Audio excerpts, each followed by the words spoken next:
Bom dia a todos, meu nome é Marcos Feijó, sou integrante do Centro Espírita Kardecista Fraternidade Luiz Sérgio, da cidade de Vinhedo, São Paulo.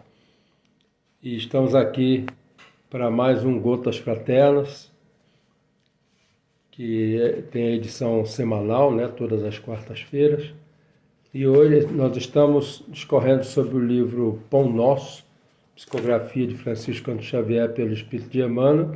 E hoje vamos falar um pouquinho sobre a lição 108, oração, que começa com uma citação de Paulo, que fala: perseverai em oração, velando nela com ação de graça. Paulo, Colossenses 4:2.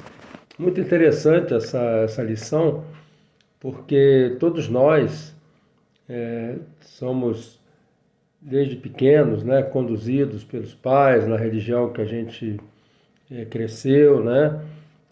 Todos nós aprendemos a orar, né, a rezar, e é sempre bom, né, a gente nós rezarmos em agradecimento a Deus, a Jesus, aos nossos benfeitores, em gratidão. E também é muito comum nós ainda, espíritos em evolução, normalmente a gente recorre mais à oração nos momentos de aflição, de crise, né? E a lição é bem oportuna, porque, como ele fala, né, perseverar em oração, velando nela com ação de graça.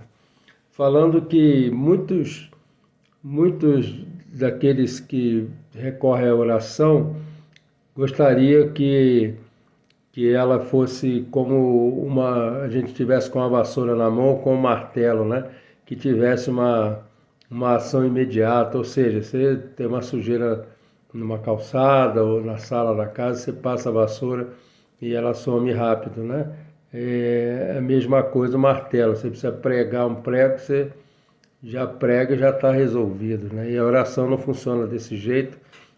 Essa lição nos fala que nós devemos nos preparar para as orações, entendermos realmente os motivos, né, das nossas necessidades, confiando a Deus e a Jesus, porque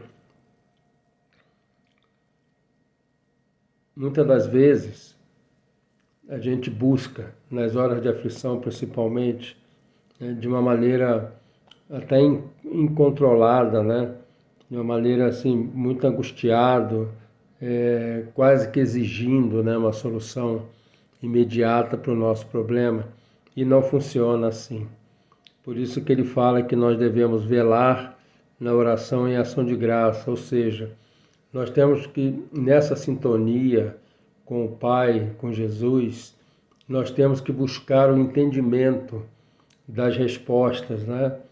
Porque muitas das vezes estamos passando por essas aflições, por necessidades absolutas, necessidades para o nosso espírito poder evoluir, né? Então, nós temos que aguardar no time, né, do plano espiritual para conosco.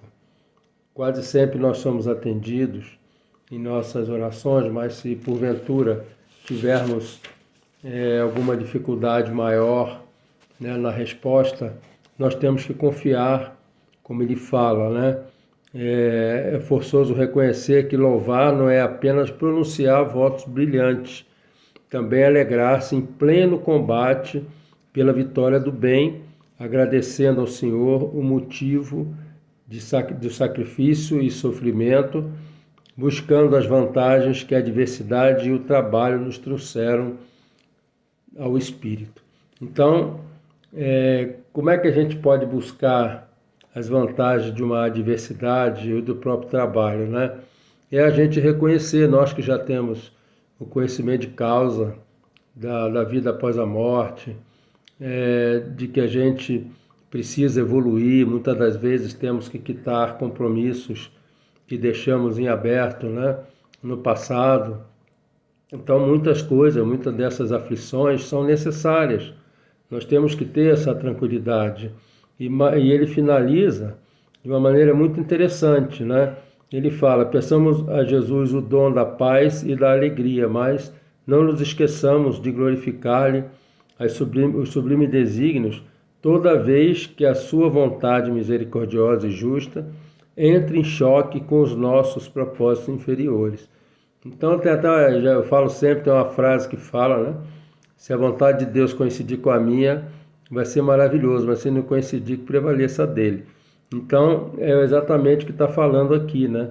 A gente precisa ter essa compreensão, né? Porque nós estamos com uma oportunidade de ouro com a reencarnação, em função da misericórdia divina, né? E então temos que aprender a ter essa tranquilidade, né? Buscar forças em Deus, né? E aguardar para que o melhor possa acontecer. Ou seja, nós temos que fazer a nossa parte para que as nossas orações surtam efeitos favoráveis. Como é que a gente faz a nossa parte? Agindo no bem, trabalhando no bem, procurando fazer o melhor possível ao nosso alcance e cumprindo com os desígnios do Senhor, ou seja, com aquele programa da nossa vida, né? Então, é com a família, no trabalho, com os amigos, e toda dificuldade advinda, ela realmente é necessária à nossa evolução. Então, basicamente é isso. Senão ele fala aqui ainda que estejamos convencidos de que a oração intempestiva, constituída de pensamentos desesperados e descabidos e exigências descabidas, destinam-se ao chão renovador, qual acontece a flor improdutiva que o vento leva. Então, vamos procurar fazer a nossa parte, como ele fala, rendendo graças, né, a tudo que nós temos, que recebemos, né, nesse entremeio, entre a resposta das nossas orações, cumprindo a nossa parte e seguindo em frente. Muito obrigado, fiquem com Deus, até a próxima.